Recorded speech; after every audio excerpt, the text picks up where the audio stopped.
Hello, everyone, and welcome once again to another edition of the Morning Show right here on Wire to Wire Sports. I'm your host, Mr. William D. Morgan, and I have my partner in crime with me, Mo. How you doing, man? Hey, good morning, Will. Good morning, everybody joining us.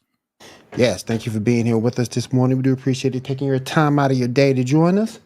Now, I normally put that down. I normally hate stories like this when a player's spouse gets involved, but Brittany Mahomes came out and says the refs didn't do a good enough job of protecting her husband in the Super Bowl. I I hate when a spouse comes out of the media starts talking like that. You knew what your husband did for a living when you married him. What do you think about that, Mo? So I think it's fine if she's standing up for him on a certain issue or something like that. But when you're talking about what they do for a living, um, the only thing they could have done to protect her husband was put flags around his waist, like you know what I mean, like or add a sixth lineman, maybe to help block that Eagles defensive line. I feel like what she said in this particular situation is just out of pocket. He played football. He's a football player. And the Eagles' defensive line dominated their offensive line. If she's upset, be upset with the offensive coordinator, be upset with the offensive line coach, be upset with Andy Reid. Right. But there's nothing to be upset with the refs about. Like, that's not their job to save him. Nope, not at all, not at all. And I just hate it when a spouse comes out. And it's one thing, like you said before, if it's a social or economic issue, I got you. Back up your husband. But when it comes to the game itself, I don't think you have any room to talk because you knew what he did when you married him. All right, there's a couple of tidbits out of Cowboy camp I did want to bring up. Um, this first one is just crazy to me. Dak Prescott says that the Cowboys are very close to the Super Bowl champion Eagles. Should he just shut the hell up? I mean, they're close. If you factor in, they're obviously in the same division. They're close that way. They're in the same division. Um, but no, we're just talking about the Eagles just won. They're Yep. the reigning Super Bowl champions. Dallas Cowboys haven't been in a Super Bowl since Montel Jordan came out with "This Is How We Do It." Like, it's been a minute, so they're not close. They're not close, and you saw what they were just this past season. He can make a better case. We're close to being a playoff contender because they didn't even make the playoffs. Nope. Like, maybe they're close to being a playoff contender. This thing comes in steps. The Cowboys are not Super Bowl contenders as presently constructed. They're playoff contenders, and that means I'm saying they could potentially make the playoffs. It wouldn't shock me if they didn't. Yeah. Yeah. Now the other piece I want to bring up was Michael Parsons. Is there any way that the Cowboys retain him, or do you think he gets traded? Do you think you get cut? He gets cut. What do you think? I think they're gonna find a way to retain Micah Parsons. There may be guys who get cut and moved. It won't be Micah Parsons. So in order to be able to pay him, a lot of other guys might lose their jobs, but they're gonna pay him. You don't have that kind of talent, that kind of impactful defensive player who can turn games, impact games, sometimes dominate. You don't let that go. I mean, we're talking about people right now um, vying really hard to try to make a deal with with the Browns, right? Because um, it just his last name escapes me. The defensive end for the Browns, that Miles one, Garrett. Miles Garrett, who's a terrific player, and everybody's going to be in on trying to pursue him. They have in house right now that kind of player and then some in Micah Parsons. There's no way they let him go. Gee, what's up, man? Good morning to you. How you doing this morning? Now, I agree with you. I don't think they do let him go because he can. He doesn't always do it, but he can impact the game. That is for sure. Um, Lead story I want to talk about today before I started Britain in my home news. This that kind of made me upset. Travis Kelce. He had an off year, really the off past 2 seasons. Um, he hinted at retirement a little bit earlier this week. Do you think he should finally just go ahead and actually go through with his retirement? If he feels like he can still contribute, but in a different role, do you know what I mean? Like maybe not full time, but in a different role, then he should stay. He should compete. If you're a competitor and you still think you have something to offer, then and I'm sure the Chiefs would welcome him back, but he needs to be in a different role because he's not the I same think so player, too. not the same player he once was. Um, a lot of people say he had a down year. He didn't have a down year. He had the kind of year that somebody that's past their prime has. He's not the best tight end in football anymore.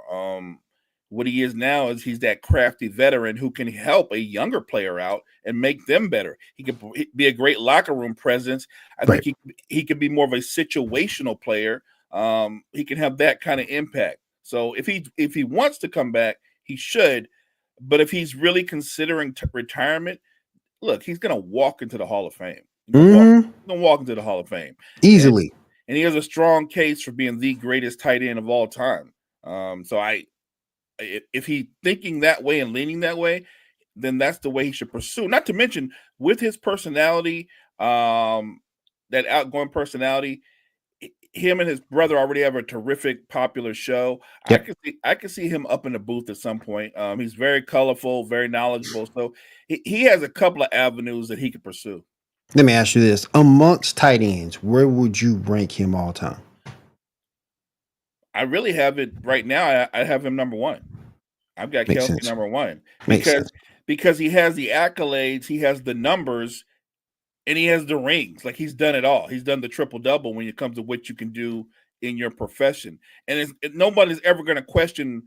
Well, was there a point in his career that we considered him the best at his position? Absolutely. There were Yep. years in his career that we Yep. considered that. Yep. So yeah, he's number one for me. Yeah. Makes sense. Makes sense. Who you got number two though? Number two might be more complicated. A lot of people would lean towards Gronk, and I would not have no problem with that. Like Gronk had a shorter career, but in his shorter career, he did more than most people do in a 10 or 12-year career. It really is. It really is. When you bring up tight ends, that's so yeah. Oh, I mean, yeah, I guess that's what it come down to. To come down to, I guess maybe come down to what your flavor. That's a good point. Yeah.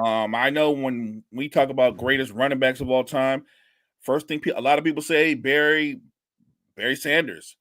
I always lead towards Walter Payton because I think Walter Payton was a better football player than Barry Mm, Sanders.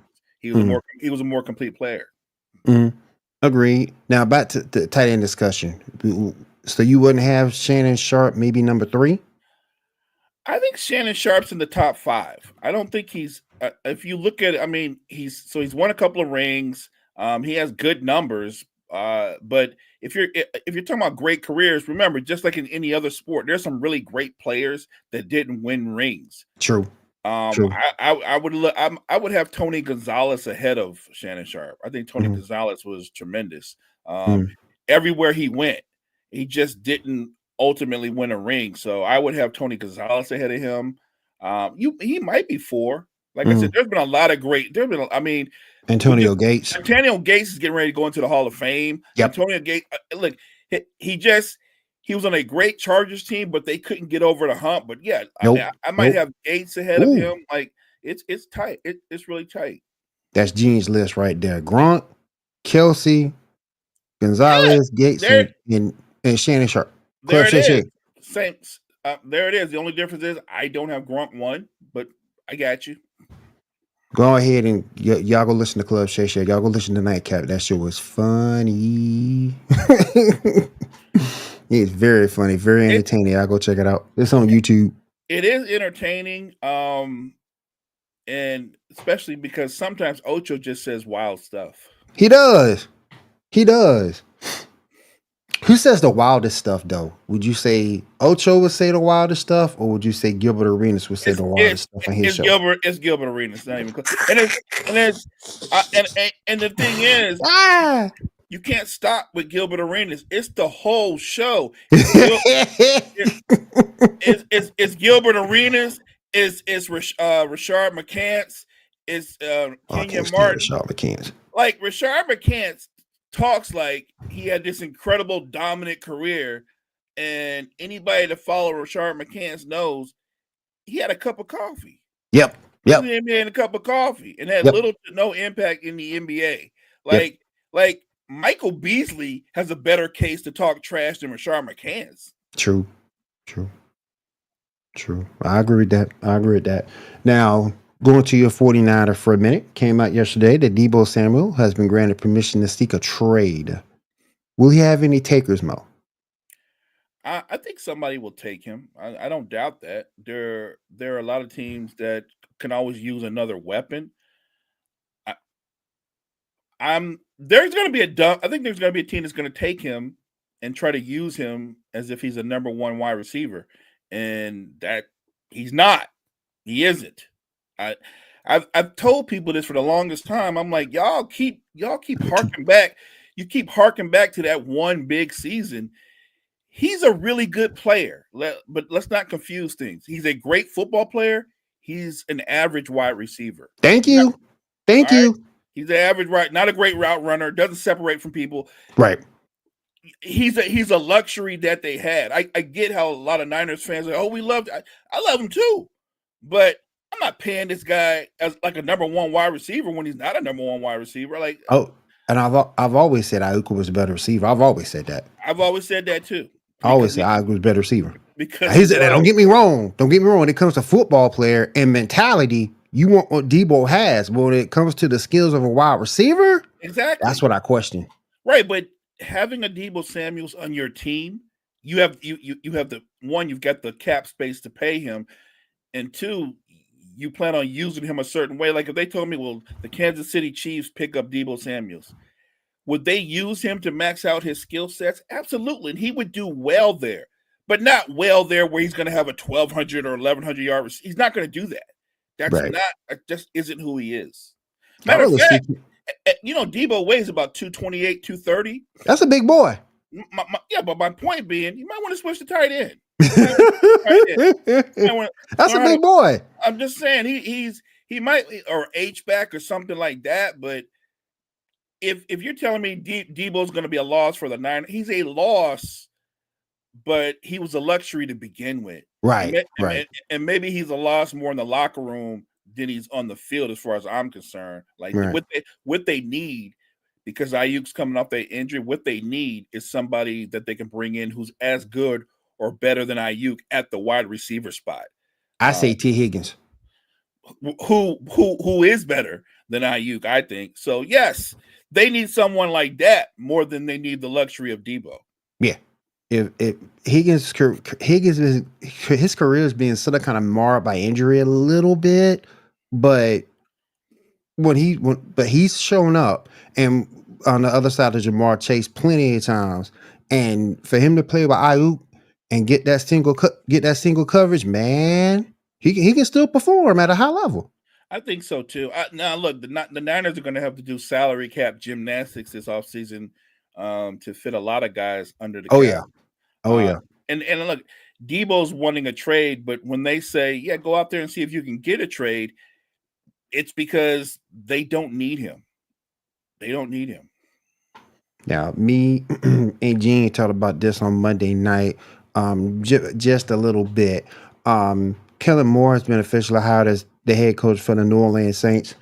To me, that's a bad hire when I look at his track record as a head coach. OC, okay, I got you. If he's coming to the OC, got no problem with it. But as a head coach, that's a totally different animal. Do you think this is a good hire or a bad hire? So I think it's an upgrade from what they had. But you bring up a great point. There are some guys in this league that are terrific in their roles as coordinators, and they're not nearly as successful when they become head coaches. And Kellen Moore, I don't think he's going to, someone brought up the point yesterday that if I was Kellen Moore, I might wait for a better opportunity to come up, because I think the Saints require it's too much. It's a lot of work. I think the Saints require almost a semi rebuild. And if I'm Kellen Moore, I would have stayed with the champs a little bit longer, another year or so, because somebody's always getting fired. Oh yeah. What we can guarantee in the NFL, somebody's always getting fired. So yeah, I would have been more patient because it's not like he's a first time head coach. But you know what? Maybe they made him offer him he couldn't refuse. I wish him well, but I'm not sure. I think he's a great coordinator. I don't think he's a great leader of men in terms of being a head coach.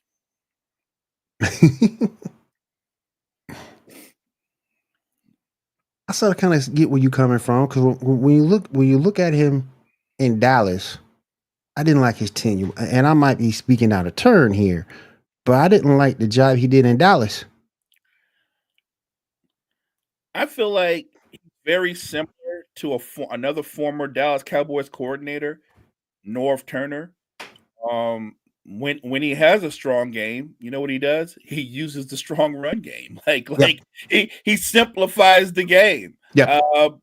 You had the best offensive line in football, the best running back in football. Use it. That's common sense, though, isn't it?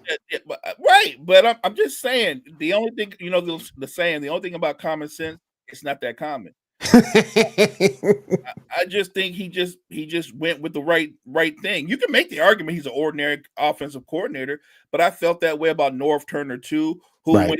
when he had his chance to be a head coach was a horrible head coach. I think Kellen Moore's in for a tough ride when he goes to New Orleans because I think that the Saints, when you look at them top to bottom, starting at the quarterback position, they've got some work to do. Gene also brought up a good point the other day too. If you look at what they did offensively in the Super Bowl, yeah, they hit on a few good plays, but for the most part, they weren't that great offensively in the Super Bowl. They hit some really good plays, took advantage of good field position, but Saquon pretty much got bottled up. So I don't think he did that great of a job in the Super Bowl over the offense. What do you think about that, Gene? Well, I'll say this. Gene wants to come on. Okay. Bro. I mean, look, opinions vary, but let's not act like the Chiefs' defense were slouches, right? Right? Like you knew coming into that game, the Chiefs weren't going to let Saquon get off, right? So I'm not surprised at all that Saquon didn't get off. They were committed to stopping the run. Yeah. Let me share this with Gene real quick. He wants to come on real fast. Let me share this with him. Talk to me about Aaron Rodgers, Mo. He's been let go by the Jets. He's gonna be gone. You think anybody's gonna pick him up? Sure. They're already talking about maybe the Steelers. He could be following Brett Favre. He could end up a Viking. Look, it's as insane as Please don't go to the Vikings. As insane as it sounds, if the Niners and Purdy can't meet somewhere in the middle, we lose Purdy. I don't know. They might. I wouldn't want him on my team. I wouldn't want him on my team. He got it. But never say never with Aaron Rodgers. Let me bring my man Gene on. He is the main man over Wild Sports. Gene, what's up? What up? What up? I just nothing against what you guys are talking about. It's just hang on one second. I'm gonna make it look where it looks a lot better up here. Should be there. You go. Hang on. Not yet. There we go. So I don't want to like poo-poo what was being talked about, but like, bro, I've watched that Super Bowl tape twice now. Mm-hmm. And to me, it was very obvious how you needed to attack the Chiefs front, how you needed to be able to try to run the football. And it's not through bunch because the Chiefs are the best tackling team in football, right? As a person that just watches tape, that's not a professional offensive coordinator, can you help me understand? And I really want the help here in understanding how when you have a great tackling team that blitzes from the corner, that blitzes from the safeties, why it would be logical for you to play bunch offense and try to run out of that. You're putting every guy, all 11 guys are in the box. I watched that tape. I knew going into that game, the way to attack them was the same way Pittsburgh did, the same way Buffalo did, the same way Houston did. And that's what spread formations that move their corners, that make you tell them what your safeties are going to do, right? So if you watch the Houston game, they gashed them for 145 yards on the ground. Mixon had 80.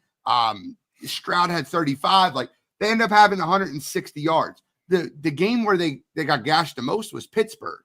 What these teams did offensively to be able to run the football versus the Kansas City Chiefs were they spread out the formations and made you tell them, hey, I'm playing safety deep or I'm not playing safety deep. And it actually gives you that understanding. The Eagles did it on a couple plays. The one play, most notably, that they got 8 yards on was the one where they put 2 offensive tackles out on the right side. It was like kind of like a trick play where they had 4 guys on each side, and then they had 3 offensive linemen, Hurts and Barkley, and it made the Chiefs show their numbers, right?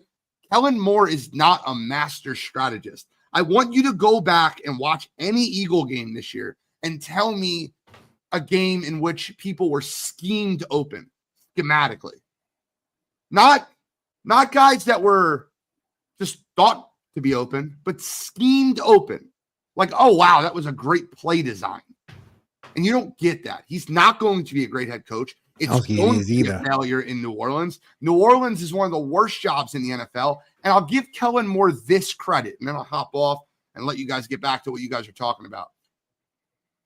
He was very intelligent to latch on with the Philadelphia Eagles and get a head coaching job when he could. There's a reason Cliff Kingsbury turned down the job. Cliff Kingsbury shouldn't be at the top 5 of any coaching list. I don't care what he did with 1 year with Jaden Daniels. That's Cliff Kingsbury's entire career has been mapped off the back of 3 generational quarterbacks. Facts. All 3 of them. Facts. Patrick Mahomes at Texas Tech, Kyler Murray, who was the reigning Heisman Trophy winner going into Arizona, who digressed under Cliff Kingsbury, and Jaden Daniels, who is the reigning Heisman Trophy winner that had a great Rookie of the Year. Cliff Kingsbury attaches himself to great quarterbacks. I knew he wasn't going to go to the New Orleans Saints because he would set himself up for ultimate failure. Kellen Moore attaching himself to Philadelphia was intelligent because when you attach yourself to Philadelphia, all he had to do was be competent. To replace Brian Johnson and what that offense did at the end of last year, all you had to do was understand how to beat the blitz. That's all he did. He's not a great coordinator. He will fail as a head coach. Mark my words. And I agree, because it's a whole different ball of wax between you being an OC and a coach. You're responsible for all of it. And with that situation down in New Orleans, he ain't ready for none. He ain't ready for none of that, man. No. Love y'all, gentlemen. I'm gonna talk to y'all later. I appreciate you. Have a good one, man. You got Spencer Rattler there. He'll probably be the starter. You'll probably put what? You probably put Carr probably end up being the world's most expensive backup.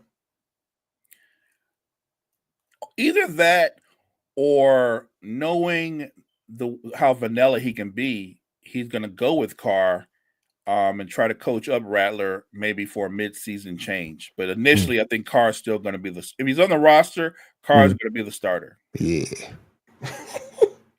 You might want to see that.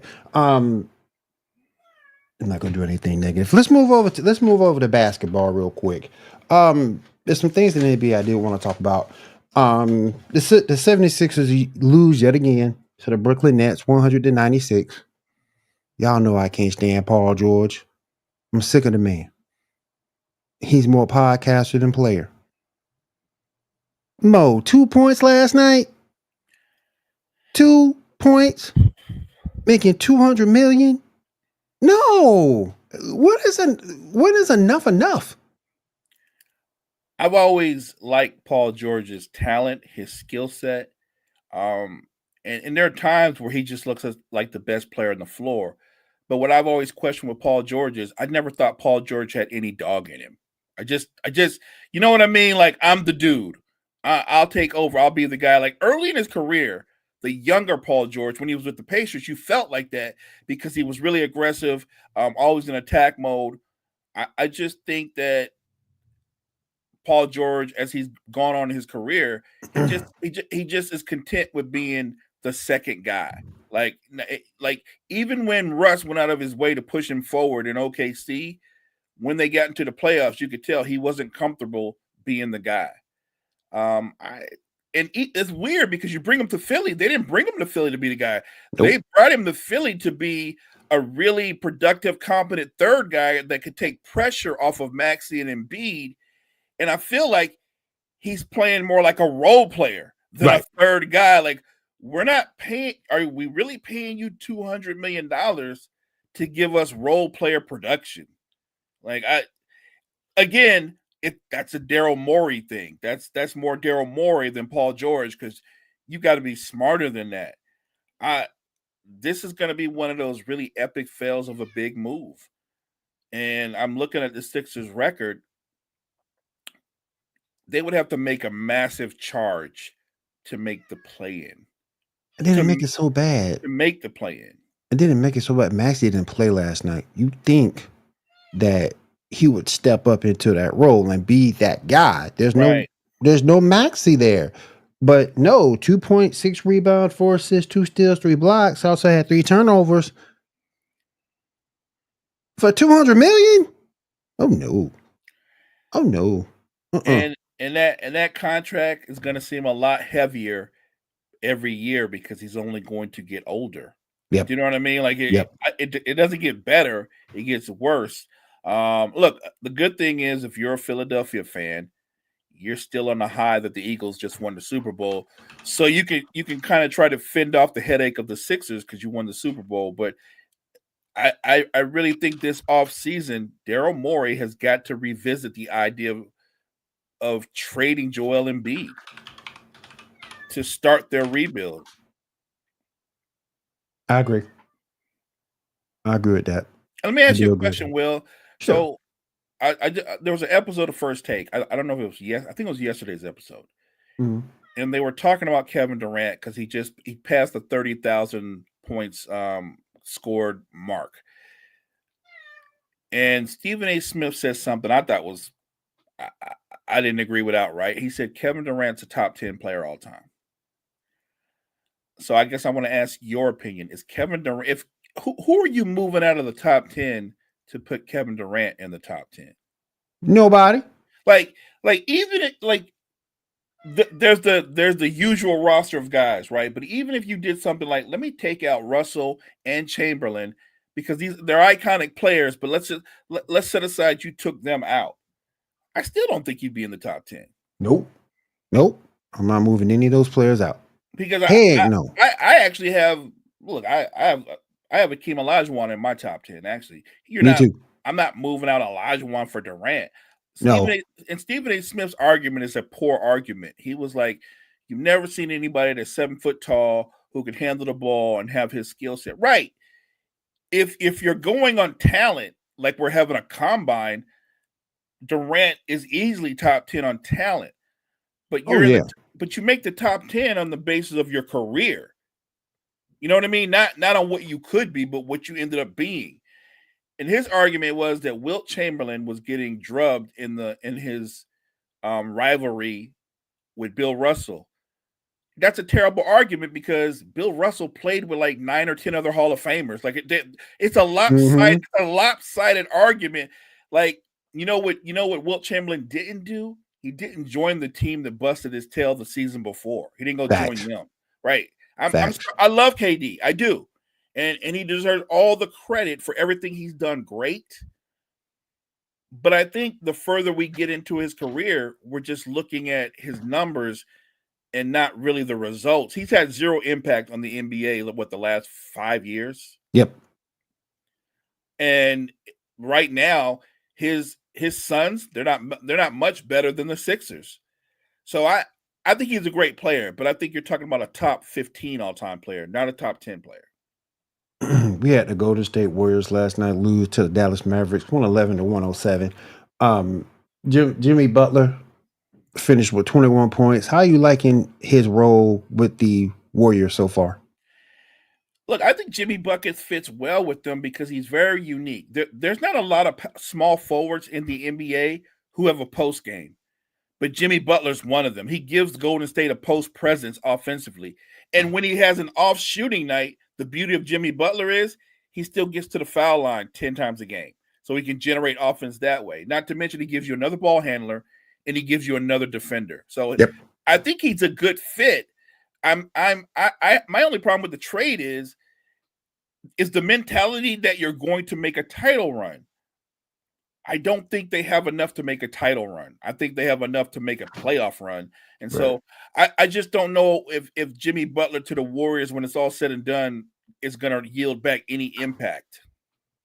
In that same game, Kyrie Irving had 42, gets the win. The Dallas Mavericks are now 29 or 26. Can they make any noise without AD? I think they could potentially hold on to the 8th spot and make the playoffs. Maybe they can move up a little bit, maybe to the 7th spot, but they're probably going to be a play-in team. Look, if Kyrie can hold the fort down and keep them, let's say, at around 500 or maybe 1 or 2 games over, they're going to be in a good position because when AD comes back, I think by the time he comes back, Gabbert will be back, maybe Lively is back. They'll be whole. To me, when I look at the Mavs when they're whole, I still think you're talking about the 4th or 5th best team in the West. I disagree with the notion that I disagree with the notion that the Mavs are title contenders. I think they're very good. I don't think they're title contenders. We had a signing yesterday with the Kings. They signed point guard Markelle Fultz to the roster yesterday. Does this help the Kings at all? Does this help them move the needle a little bit? No, it doesn't move the needle at all. The needle's dead. I think for a story, it's a great story because I root for a guy like Markelle Fultz, all he's gone through, his struggles, and the pressure that he had on him. I think he can play basketball at a really good level to where he can impact the team. I'm talking about in a role, as a role player. But the pressure he had on him to be a star when he wasn't a franchise player. He never was a franchise player. That was a reach to draft him where they drafted him. By the way, that was another Sixers move. But it was. I hope for his sake. I do. I hope for his sake that he can recapture his career and find his place in the NBA, because that would be a great story. Now, Markelle Fultz on the Kings this year, yeah, I think he's going to make for a good backup because he can run an offense. He's not much of a shooter, but I think he can get some minutes as a rotation player. And hopefully, look, just for pure excitement and interest, maybe the Kings do make a run to the playoffs. We'll see. All right, Mo, let's go to something else a little bit different here. Let's head over to the world of professional wrestling, WWE. We got Elimination Chamber coming up. What are some of your thoughts about Elimination Chamber? What do you think we're going to see? What do you think we're not going to see? Who do you think can shine through Elimination Chamber? Elimination Chamber is always exciting for 2 reasons. One, the actual Elimination Chamber match, but then it's the other matches outside of the chamber. And I'm interested in what kind of matches they're going to try to put together for that. There's a lot of ways you can go story-wise with this. And I give Triple H and creative credit. They've done a really good job of storytelling. My question is, though, we already have 4 people in the Elimination Chamber. Are we going to get a surprise entrance? Because I know Roman Reigns has been put on the shelf, but does Reigns end up coming back and being the 6th man? I take an issue with that because the thing, I don't know if they want Roman to take a loss. I mean, yeah, I can understand that point of view, but look, you have all that star power. Not every star gets to win the title all the time. Like, look, this is true. I fully believe that Reigns will be a champion again, but he's big enough a star that he doesn't have to have a belt around his waist. And we've seen guys like that through the history of wrestling who never won a title, but they were so over it didn't even make any sense. I.e., Roddy Piper, Kurt Hennig was the Intercontinental Champion. He never held a World Heavyweight Championship. He was so over as a heel it wasn't even funny. I love Mr. Perfect, by the way, but yeah. Yeah, he was cool. So many guys. Go back. Jake the Snake Roberts was another one who was over as a heel. He had a small face run, but most of the heel. He never won a world championship, but he was so over It was amazing. Man, Roddy Piper was next level over. Like he didn't win a lot of titles like that, but he was that over, right? Like he was just one of the most popular wrestlers ever. Yes. He just had that kind of connection with the fans. So yeah, but Roman's different, right? Roman's held the titles multiple times, held the title for what, 3 years? Like Roman's different. So we know he's going to wear the belt again at some point. The only question is when and where they want to take the storyline. Because I feel like at some point, aren't you ultimately building towards Roman Reigns and Seth Rollins in the ring together? At some point, they face each other, and whether or not a belt's on the line, that would make it more interesting. But I think those three guys. Matter of fact, you could do a triple threat with Roman, Seth, and CM Punk. You could. Because the Elimination Chamber, in the end, that person comes out and they're headed towards WrestleMania, right? Like they're gonna be in one of the main events, I'm assuming. So it's gonna be interesting. I want to say that we're gonna get a surprise because we don't know who the last two are. No, I think so. I think there will be a surprise. I'm just wondering, and what do you do with Kevin Owens, who's got a lot of heat coming off the match with Cody and the character that he's had? There's so many different ways you can go with this. So I love what creative has done. And let me ask you a question. Do you think, because there was the hint with the bloodline story and all that at some point we were going to see The Rock in the main event or at another WrestleMania? A lot of people wanted Rock and Roman. Some people wanted to see Rock even go against Cody. Do you think we ever get that? Because I feel like the longer it waits, we lose that opportunity because, Rock's like Cena. He's not as young as he used to be. Do we ever get to see those matches? I don't know if we get to see Rock Cody. I don't know about that one. But I know we will see Rock Roman because I got a feeling we're going to get a bloodline 1.0 versus 2.0. And that's going to be a singles match to just put everything together for him. And he's already your tribal chief. He already has the follow. So I think that we'll get that at some point. I just don't see it will benefit the fans greatly to see Cody go against Dwayne or The Rock, but I don't know if would Rock's ego put him over. Would he put Cody over? Is my question, because you're looking at somebody who massive ego. The whole Black Adam thing got lost because of that ego, right? And I don't know if he'll put Cody over. I don't know. And don't forget, he's not just a performer; he's also one of the bosses. Yeah, right? Like when they're in there discussing how the match should go, he's gonna be like, "Yeah, I don't think I should get pinned here. I think it looks like I'm getting pinned, but then I kick out. Like I'm not. You know what I mean? Like we got it too, right? Like you said. Look, I think all great wrestlers. Let's start out. All have huge egos. They all have huge egos, especially when you reach the status of a Seth Rollins, a Cody Rhodes, Roman Reigns, or even from the Attitude Era, like The Rock. They have these massive egos, and the idea of, do I got to put this guy over? Yeah, look.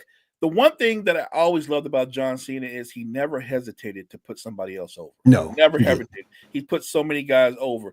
It would be great if Roman and Cody had a great match, and then it led up to Rock Cody, and Cody was put over by Rock. Like I know I can hear Rock now. Like, you mean him beating me with a clean pin? Like, yeah, in a great match. Because if you're like Rock, who's basically retired and an all-time great, you can afford to lose that match. Yes. And you know what I mean? You can afford to lose that match and still get credit for giving Cody a great match who's in his prime, right? That's the way that works.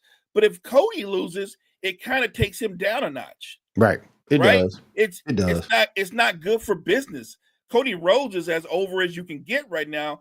It's not a good look that The Rock, even though I know what The Rock was, it's not a good look if Rock beat Cody clean. Mm-mm. Like if you told me Cody's winning, it's a tremendous match, and I don't know, Jimmy Uso comes down and trips Cody and Rock takes advantage. Yeah, I can see him winning that way, but just a clean out and out pin, no, it doesn't work. Yeah, I agree. Thoughts on Hulk Hogan? Which thoughts? He recently got booed when he came back a couple of weeks ago. Oh, that was awesome. We talked about that. That was actually one of my favorite WWE moments. I know Steve Austin said he didn't really look at Hogan, his comments and his apology as being genuine. As a performer, I've never had a problem with Hogan. But when you go back and look at the backstage politics that happened because of this dude, a lot of people didn't get pushes the way they should have for Hogan. That's my issue. He did it with Bret Hart. Now, we all know Bret. Bret's gonna cry victimhood almost every time over his career. He put Hogan over. Hogan won the belt. And told Bret he was gonna give him his get back. Never gave it to him. But yeah, I've never had an issue with Hogan in terms of being this big, huge icon. Because again, it wasn't for Hogan, pro wrestling would be where it is now. But if you go back and look at all the backstage politics and people who he sort of kind of screwed over, that's my issue with Hogan. Trump stuff aside. I wasn't even talking about that stuff. Like you're allowed to support, and I don't want to get into a big thing about politics, but you vote and support who you support. Yes. You know what I mean? Yes. We can agree to disagree, and we move on from that. I just thought Hogan was a jerk from the jump anyway. Like I'll give you this. He is the first mega superstar in the history of wrestling. Like Ric Flair was the first superstar. Mm-hmm. But Hogan was the first mega superstar. He was the first pay-per-view wrestling star. Yes. He made pay-per-views events. So he deserves that credit. But I never thought he was a great wrestler. Like Hulk Hogan. Oh no. Hulk Hogan he's got 3 moves. He can slam you. He can kick you off the ropes. And the leg drop. And the leg drop. Pretty much other than that, there's just a lot of talking and there's brother and all that other mess. Like there's not a whole lot of skill set there. The only person who has a lesser skill set than Hulk Hogan in the history of wrestling is Ultimate Warrior. He had even less skill. But I give him total credit, Hogan, for being a mega star. But you're right, he had a lot of power. And we were just talking about what Cena would do with no hesitation. Hogan was the complete opposite. He ain't putting nobody over. He was not putting nobody. He went complete. Even when he looked old as dirt, he wouldn't put nobody over. Yep. So I give him credit for what he did for wrestling, but he could have done a lot more had he put guys over when he should have. Look, I'm still shocked that he put Luger over back in the day, to win the world title. But the thing that killed me was because of him, Luger only had the belt for that week. That was crazy. I know. And that was it. He had the belt for a week. Then the next week it was off him again. Now, not that Lex was the greatest guy either, but at least at that time. But yeah, I was just kind of shocked. Let me ask you this, and this might be egregious, but I'm gonna ask it anyway. Who's the better wrestler, Hogan or Goldberg? You know what? I'm gonna give it to Goldberg. Yeah. I think Hogan's got 3 moves. Goldberg's got 4. One more move. But Goldberg's 4 are more exciting. Yeah. let me so we can have a discussion on wrestling. Let me ask you this: like, if you think about all the great wrestlers in the history of wrestling, is there any worse a finisher than the leg drop? True. You know what I mean? Like a leg drop is a basic move that a lot of wrestlers did. But for some reason, when Hogan dropped the leg, you were completely immobilized. Who's better, Hogan or Ric Flair? Ric Flair. Welcome to the stream, John. Thank you for coming through. Ric Flair. Not even close. I mean, Hogan bigger star, Flair greater performer. Not even close. It's Ric Flair. It's Ric Flair. I can make an argument that Flair's championship matches were way more iconic than Hogan's. They are, because in Ric Flair's matches, look, 90% of the time, Ric Flair's getting his tail kicked, but he was the hardest man in the world to pin. Yep. Yeah, it was amazing going back to the WrestleMania when Ultimate Warrior beat, or was that a SummerSlam? I think it was SummerSlam. Yeah, when Ultimate Warrior beat Hogan, I was as shocked as anybody. Like, remember when Undertaker's streak was broken? Mm-hmm. I had the same look on my face when Ultimate Warrior beat Hogan, because I was like, Hogan gave it up? You know what I mean? I was shocked. I think that was more of a Vince McMahon made him do it than a Hogan thing. I think that's what that was. Because at that time, Hogan's was like he was still popular, don't get me wrong, but he was like right here in the middle, and Warrior was like right here, just a little bit above him. So I think that was more of a, okay, do me this solid, then we'll give it back to you later. So I think that's what that was. I don't think that was more of a Hogan, because I still think Hogan, if it was up to Hogan, he would have lost that match. Yeah. I mean, look, it was surprising, but yeah, you're probably right. There was some kind of deal made behind the scenes, because the Warrior didn't have a long run. Which, by the way, isn't shocking, because as much as fans liked him, when you started really watching, you realize, like, he didn't do but 3 things, doesn't he? Like, wow. So if he doesn't do the power slam or the press slam or the clothesline, that's about it. What you get from him is a guy just running around looking crazy. That's about it in the ring. Did you understand any words coming out of his mouth in his promos? I thought he had been sniffing glue. I mean, all of his promos was always like off kilter. Like, he'd be like, "The little warriors follow me into the deep." You're like, what is he talking about? Like, Ultimate Warrior, what he needed? He needed Paul Heyman. Oh, if Ultimate Warrior had Paul Heyman, he would have been that much bigger. Probably his run would have been longer. But the more he spoke, the worse it got. That's a discussion in itself, because the one thing we don't have that we had back in the day now is the importance of the manager. And there was some great managers back in the day. We just I don't know how we got away from that. Bobby Heenan, Freddie Blassie, Captain Lou Albano. You can just go down the line. Sensational Sherry, Shawn Michaels, Harlem Heat. You can just go down the line. There was some fantastic managers. How do we get away from that era?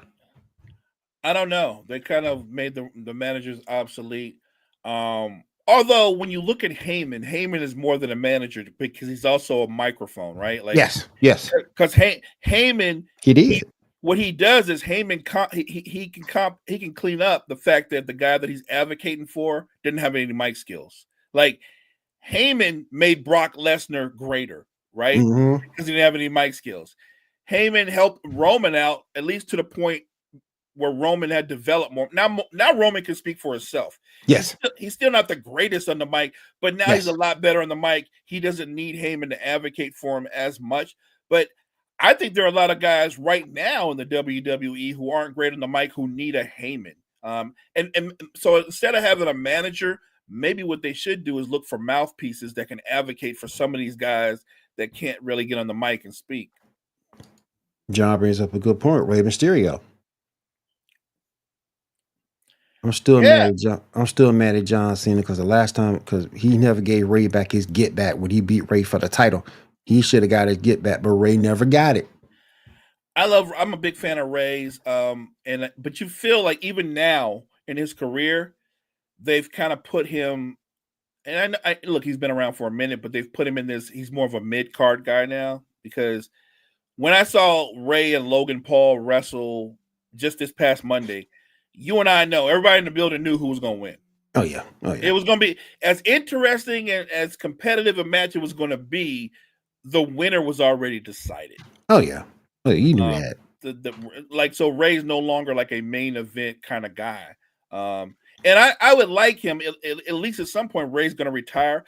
I would like him to get the same respect that Cena gets when Rey goes on his retirement tour, that he gets an opportunity to go on a great run and maybe win it doesn't have to be the world championship. Maybe he's the U.S. champ again, or the IC champion, something like that. Like, I'd like to see Rey go out with some gold around his waist.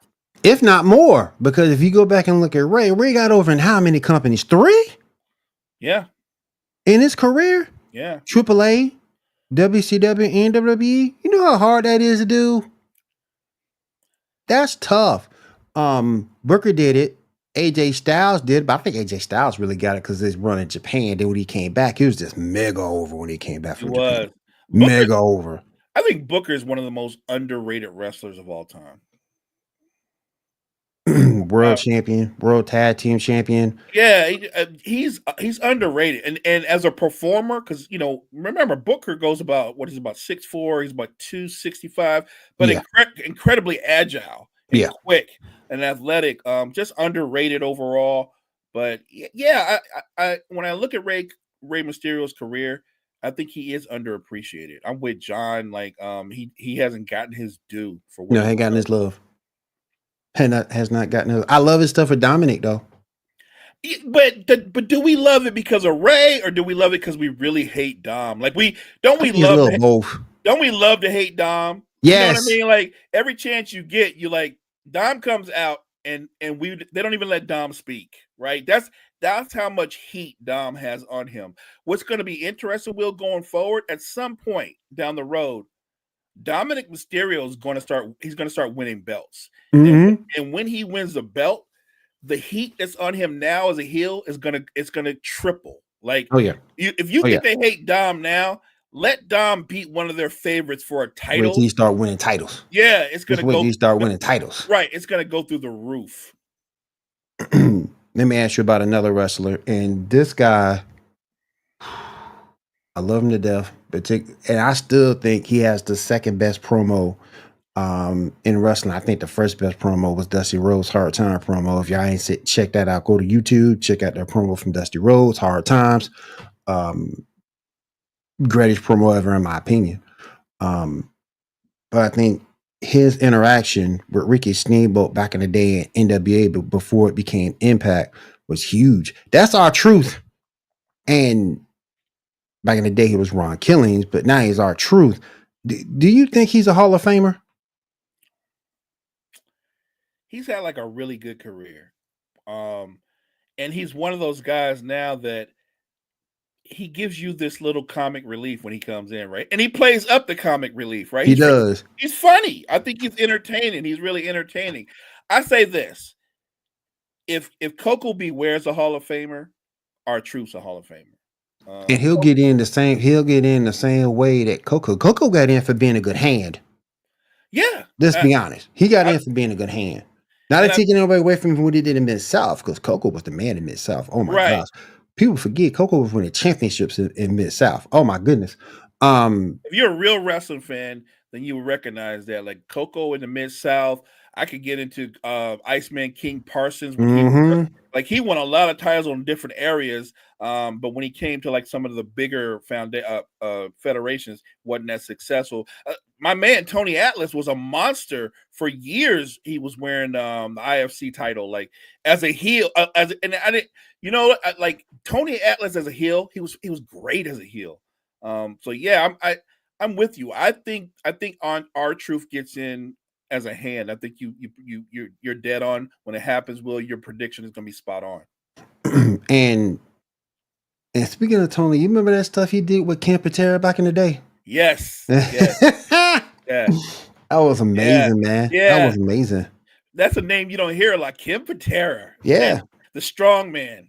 Mm-hmm. Yeah. Oh yeah, those guys went at it. There are some characters that you could pull out of wrestling. Ken Patera, Tony Atlas, the late Bruiser Brody. Like God, I miss Bruiser. I got to see Bruiser Brody go against the Von Erichs. I got to see Bruiser Brody go against Abdullah the Butcher and people like that. I believe I saw Bruiser Brody and Dusty Rhodes. And that match was nothing but, I mean, both of them were just bloodied up. So yeah, that's an old school wrestler reference, but there are some great old school wrestlers. When you bring up Dusty Rhodes, I think Dusty Rhodes is unique because he's as over in his day. When he's as over as you could be, like when he didn't have belts, his matches were still main event matches because you knew Dusty Rhodes matches were going to be entertaining. If you were into the blood and stuff, somebody was going to be busted open at some point in a Dusty Rhodes match. Usually it's Dusty Rhodes. This is Dusty. Normally it's Dusty. But I love watching Dusty wrestle. I thought WWE did him wrong. Did they? The latter half of his career with the polka dots, but they did. Look, that was Vince. Vince being petty. Right, because for years he had pursued Dusty Rhodes, and Dusty Rhodes had blown him off, right?